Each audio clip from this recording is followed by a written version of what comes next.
কি বলেছো গো? কি বলেছো তুমি? এরকম ভাবে তেরে আসার কি আছে?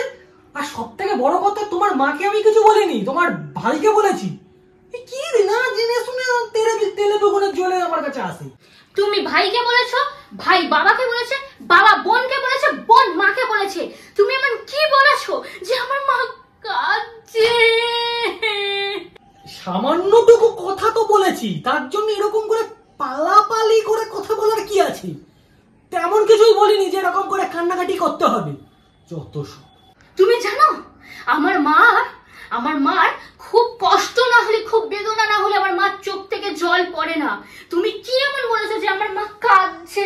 চোখের জল ফেলেছো তুমি আমার মায়ের। তুমি কি বলেছো? সেটাই তো, বিয়ের পর থেকেই আমার চোখের জল আমার পড়তে শুরু করে দিয়েছে। ওনার নাকি মায়ের চোখের জল বেরোচ্ছে। এই কি বলে? এই কি বিড়বিড় করছো? কি বিড়বিড় করছো? সেরকম কিছু বলছি না, ও এমনি মনে মনে অন্য একটা কথা বলছি। দেখো, সত্যি কথা বলতে তোমার ভাইকে আমি তেমন কিছুই বলিনি। আমি শুধু বলেছি যে ওই তোমার দিদি ওই পুজোর যে সামনে যে দুর্গাপুজো আসছে, ওই 1 মাস তোমাদের বাড়িতে গিয়ে থাকবে, ব্যাস এটাই বলেছি, আর কিছু বলিনি আমি। ও এই ব্যাপার। তাহলে মা কেন কাঁদছে? তো মা কাঁদছে, ভাই কাঁদছে, বোন কাঁদছে, বাবা মা কাঁদছে, তো আমি যাচ্ছি তাই আনন্দে কেঁদে ফেলেছে। তুমি যাচ্ছ বলে আনন্দে কাঁদছে না, দুঃখে কাঁদছে।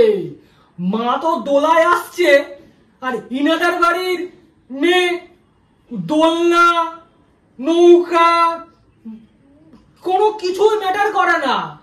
একটা জলজান্ত হাতি 1 মাস গিয়ে খেলে তো একদম হয়ে গেল। এবং এই কি বলে? আমি হাতি? ঠিক আছে, তাহলে কালকে ব্রেকিং নিউজ, হাতির নিচে চাপা পড়ে মরে গেল স্বামী।